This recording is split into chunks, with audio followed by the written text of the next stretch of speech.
푸셈의 거꾸로 현세변, 현대 세계의 변화 그 다섯 번째 5강 다섯 번째 시간입니다. 이 시간에는 근대 민주국가의 형성이라는 제목으로 근대 민주국가의 형성이라는 제목으로 영국과 프랑스에서 일어난 자유주의 혁명, 자유주의 개혁에 대해서 살펴보고요.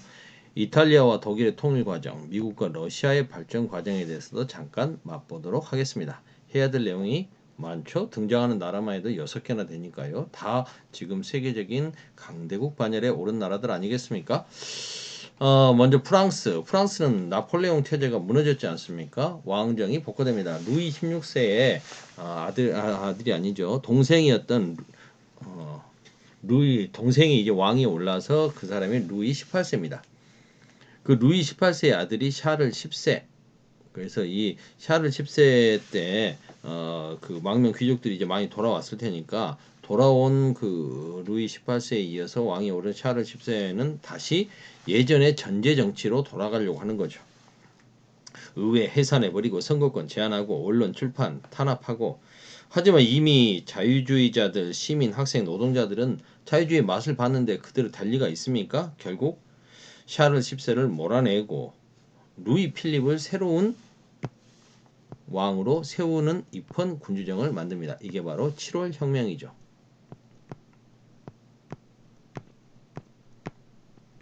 7월 혁명.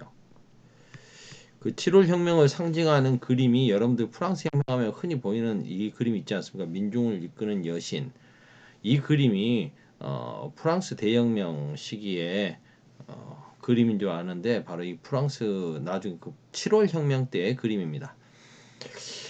이런 모습 되면서 이제 루이 필립이 왕이 됩니다. 이 사람은 비록 왕족이긴 하지만 굉장히 그 프랑스 혁명 시절에도 민중의 편을 좀 지지했던 사람이라서 성격도 온화하고 해서 이 사람이 잘해줄 거라고 생각했던 거죠.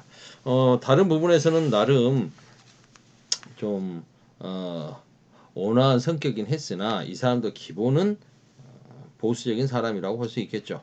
이미 프랑스에서는 그 산업혁명이 진행되고 있으면서 사회주의가 굉장히 확산되고 노동자들은 선거권 확대 요구를 하고 있었습니다. 그게 이제 7월 왕정에 바라는 거였겠죠. 그런데 루이 필립 왕 같은 경우에는 은행가, 대상인, 법률가, 대학 교수 등 부유한 시민에게만 제한적으로 선거권을 줬던 거죠. 그러니까 노동자들 입장에서는 선거권을 더욱더 확대해달라라고 요구를 할 거 아니겠습니까?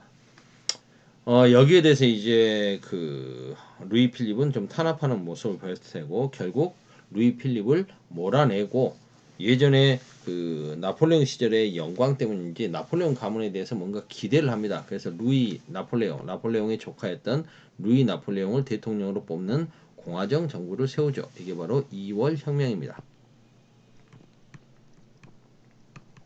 빰빠밤빠밤빠밤 빠바바밤 빠밤빠밤 빰빠밤빠밤 빰빠밤빠밤 갑자기 웬 노래냐고요? 이 음악 기억나시죠? 레 미제라블 그 음악 아닙니까? 이 레 미제라블의 배경이 이 7월 왕정 루이 필립의 7월 왕정을 무너뜨리고 공화정을 세우려고 하는 그런 혁명의 분위기 2월 혁명의 분위기 속에서 만들어진 그걸 배경으로 하고 있는 게 레 미제라블입니다. 결국 이렇게 해서 대통령에 당선된 루이 나폴레옹은 투표를 통해서 대통령이 선출됐지만 쿠데타를 일으켜서 지가 황제가 돼버립니다. 자기 그 삼촌처럼 해보고 싶었던 것 같아요. 그래서 이 사람이 나폴레옹 3세. 결국 다시 공화정을 세우기 위한 혁명을 일으켰으나 말짱 도루묵이 됐다고 해나요. 다시 한번 제국으로 들어가는 거죠. 나폴레옹 3세는 나름 내정 개혁은 잘 했습니다. 개혁 정책을 추진해서 좀 잘하는 모습 보였지만 무리한 대외 원정 그 크리미아 반도 크림 전쟁 크림반도 전쟁에도 크림 전쟁에도 참전하고 베트남 공격에서 사이공 조약 맺고 그 하는 등의 대외 평창을 꾀했죠. 당연히 이 사람 때는 아시아 쪽에 관심을 갖다 보니까 어때요? 우리나라 병인양요도 일으켰던 게 병인양요 때도 바로 이 사람 때입니다. 이러한 모습이 있었고 결국 이런 무리한 대외 팽창 과정에서 이제 주변국의 반발을 사게 되고 그래서 비스마르크 프로이센의 철혈 제상이죠. 비스마르크가 이끄는 프로이센과의 전쟁에서 패배하면서 자리를 뺏기게 되는 거죠.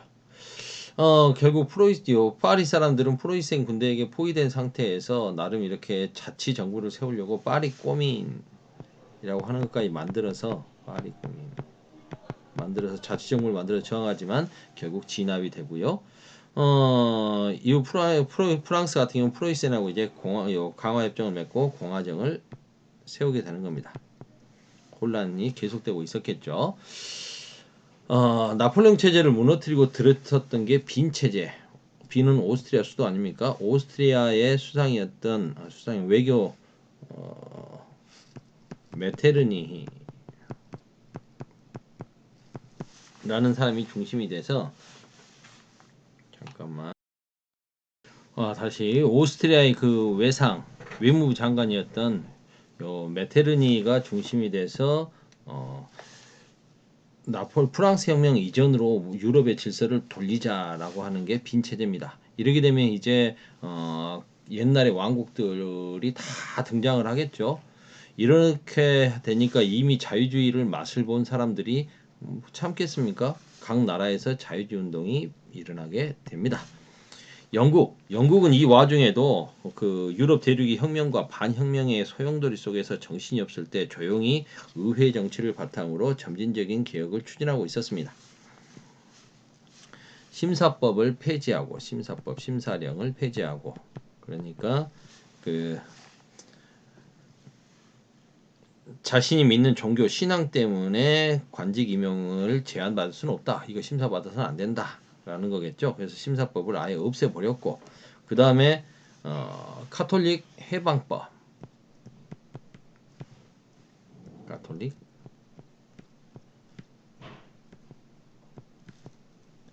해방법을 제정해서 종교의 자유를 보장받았습니다. 이제 뭐 영국 국교회든 청교도든 카톨릭이든 상관없겠다 이거 아니겠습니까?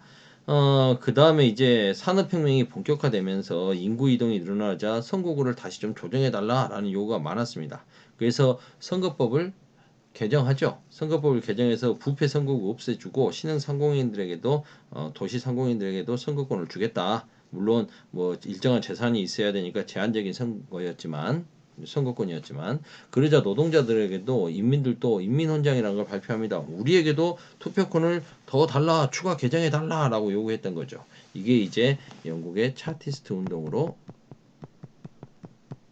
먼저 가게 됩니다. 뭐 처음부터 완벽하지는 않았지만 점차 이제 선거권이 확대되어 가는 거죠. 이러한 자유주의 운동의 영향은 경제에도 적용이 됩니다. 그래서 공물법과 항해법이 폐지되죠. 이건 일종의 영국 입장에서 보면 보호무역이라고 할 수가 있겠죠. 근데 이건 이제 자유주의 시장 경제, 자유주의 경제 체제를 좀 무너뜨리는 거니까 반대, 자유무역이 어긋난다라고 했던 거죠. 그래서 이제 무역이 크게 성장하게 됩니다. 프랑스가 이렇게 주변 나라에 많이 개입을 하는 과정에서 오히려 몰락을 했다라면 프랑스의 나폴레옹 3세가 몰락을 했다라면 이런 주변 관계의 복잡다단한 정치 외교적인 관계를 잘 이용해서 이득을 본 세력도 있죠. 바로 대표적인 게 이탈리아와 독일입니다. 이탈리아 같은 경우에는 여러 그 주변국들 특히 오스트리아나 프랑스에 의해서 많이 영향을 받고 있었지 않습니까? 그런데 이제 복잡해요. 이렇게 해서 이렇게 있으면 북부 지방은 프랑스가 영향력을 행사하고 있고 그다음에 이 아래쪽에는 나폴리 왕국 같은 경우에 나머지 지역 나폴리 왕국 같은 경우에는 여기도 프랑스 나폴레옹 시절에 나폴레옹 집안에서 차지하고 있었죠. 여기 사르데냐라고 하는 섬이 있고 코르시카 섬이 있다면 바로 이 사르데냐라고 하는 섬 사르데냐가 중심이 돼서 그리고 또 이것도 있네요. 로마에는 또 로마 교황령이 또 따로 있죠. 막 이렇게 곳곳에서 뭐 시칠리아 왕국이 예전에 있었고 뭐 이렇게 있는 게 지금 현재 그들의 상황이었다면 이들의 간섭에서 이제 벗어나야 되는 겁니다. 프랑스와 오스트리아 간섭에서 벗어나야 되는 거죠. 그래서 이 사르데냐가 중심이 돼서 내부적으로는 그 개혁을 추진하고 카보르라고 하는 수상에 의해서 개혁을 추진하고 그리고 가리발디라고 하는 사르데냐 해군 출신의 통일운동가 이 사람이 이제 붉은 셔츠단 만들어서 이제 의용군 조직해가지고 곳곳을 돌아다니면서 이탈리아 통일해서 사르데냐 왕에게 바치는 겁니다. 그러면서 이제 사르데냐 왕은 사르데냐 왕국이 아니라 이탈리아 왕국으로 나라 이름을 바꾸면서 이탈리아를 통일하게 되는 거죠. 물론 교황령 등 일부 땅을 완전히 통일 못한 상태가 있었는데 이건 나중에 프랑스가 약해지고 이 유럽 내부의 상황이 복잡해진 틈을 이용해 가지고 결국은 받습니다. 그래 가지고 이제 이탈리아가 통일하게 되는 거죠. 그러면 답을 달아보자면 시간이 없으니까 좀 빨리빨리 할게요. 사르데냐 왕국이 주도했다. 사르데냐 왕국이 주도했고 내부적으로는 카보르의 개혁 그리고 가리발디의 붉은 셔츠단, 가리발디의 통일운동. 이 사람은 정말 뭐 자기가 어떻게 뭐 세력을 형성할 수도 있었을 텐데 얻은 땅을 그대로 사르데냐 왕에게 바치는 등 통일에 정말 진심이었다라고 볼 수가 있겠고요. 결국 이탈리아 왕국이 태어났습니다. 독일 같은 경우에는 프로이센이 주도를 하죠. 이것도 좀 지도에서 살펴볼 필요가 있을 텐데 이걸 좀 지우고 한번 해볼까요? 독일 연방 그러니까 지금 신성 로마 제국이라고 하는 지역은 신성 로마 제국은 원래 이 독일 제국과 오스트리아가 이제 주도를 하면서 신성 로마 제국이 있었는데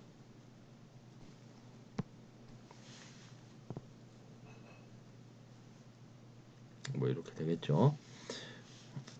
여기에서 요 신성 로마 제국이 해체되고 나서 독일 땅이 만들어진 게 독일 연방입니다.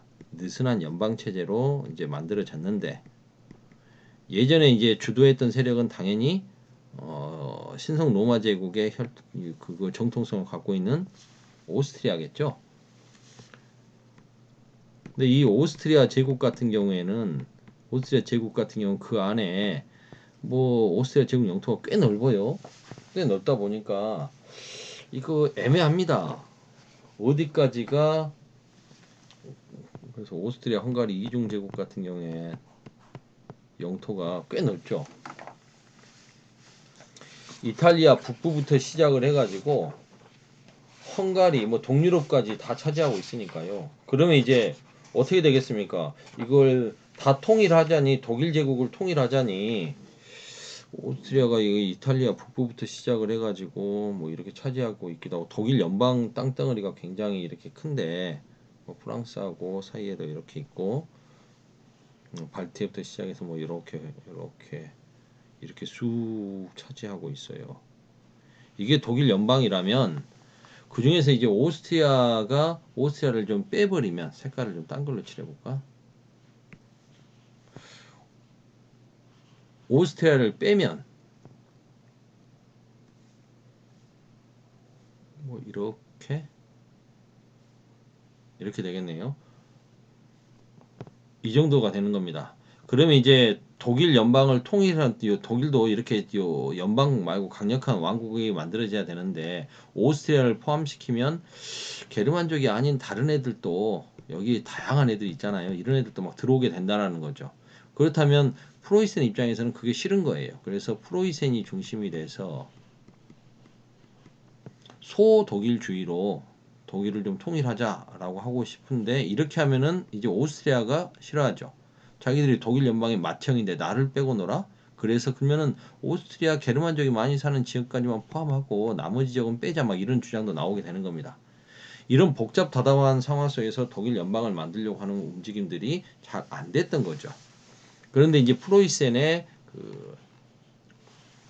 이 모든 걸 이제 주도하고 프로이센 주도의 독일 통일을 주도했던 사람이 바로 비스마르크, 철혈 제상 비스마르크였던 겁니다. 강력한 군대와 전쟁, 근데 말은 이렇게 거창하겠지만 비스마르크가 주로 썼던 것은 외교 정책, 전쟁도 하긴 했습니다만. 그래서 먼저 북부 독일 연방을 먼저 결성하고 그들에 의해서 독일 제국 선포를 그들 중심으로 독일 제국 성립을 선포합니다. 그러니까 오스트리아는 좀 제껴버리고 프로이센이 주도를 하고 그리고 정작 독일 제국을 세우기 위해서 싸워야 될 상대는 프랑스라고 생각을 했던 거죠. 그래서 프랑스하고 전쟁을 펼쳐가지고 결국 프랑스 수도 파리 가서 베르사유 궁전, 파리 서남 쪽의 베르사유 궁전에서 독일 제국 수립을 선포합니다. 굉장히 갖는 의미가 크죠. 이게 아니 독일 제국을 선포하는데 독일 땅이 아니라 프랑스에 가서 프랑스의 궁궐에서 독일 제국 수립을 선포했다라는 게 어떤 의미겠습니까? 유럽의 패권은 우리 중심으로 간다라는 거겠죠. 아, 벌써 15분이야? 아씨, 이거 하나로 끝내야 되는데 이걸 두 개로 나눠버리면 안 되는데요. 어떡한다? 왜냐면 이게 이제 미국이나 이런 러시아 부분이 우리 교과서에서는 자세히 다뤄지는 부분이 아니라서 이걸 좀 빨리 끝내고 싶은데 이거 5분 안에 끝낼 수 있을까? 있겠죠? 있어야 되는데 큰일 났네. 좋습니다. 그러면 하여튼 이거 두 개로 선생님이 나누지는 않을게요. 그냥 합시다. 해서 빨리 끝내야지 이걸 더 갈 수는 없고 그렇다면 먼저 바쁘다. 이걸 지도를 좀 지우고요. 미국의 성장 과정을 표현해 보려면 먼저 미국 지도를 그리지 않을 수가 없네요. 또 지도야. 미치겠네. 마음이 바쁘다. 멕시코가 이렇게 있고 플로리다 반도가 이렇게 뭐 이렇게 있죠. 그다음에 이제 뭐 이렇게 미국이 대충 그리겠습니다. 이렇게 돼 있지 않습니까? 미국이 독립할 때 처음에는 어땠어요? 영토가 여기 13개 주 뭐 요 정도만 있었지 않습니까? 독립할 때는. 그런데 이제 이 플로리다도 스페인한테 좀 사고 그리고 독립하고 나서 이제 확대된 영토 할양 받고 뭐하고 해서 좀 요 정도 더 얻었는데 중요한 건 여기에 흐르고 있는 강이죠. 미시시피 강을 경계로 이렇게 쭉 흘러갔는데 이 미시시피 강 서쪽이 바로 루이지애나. 앞선 강의에서 이야기했지만 여기에서 이제 끝나고 쭉 맨 아래쪽에 있는 뉴올리안스라고 하는 이 도시를 좀 사고 싶었는데 프랑스 입장에서는 당시 재정 적자였기 때문에 야 거기만 사지 말고 아예 통째로 사가라.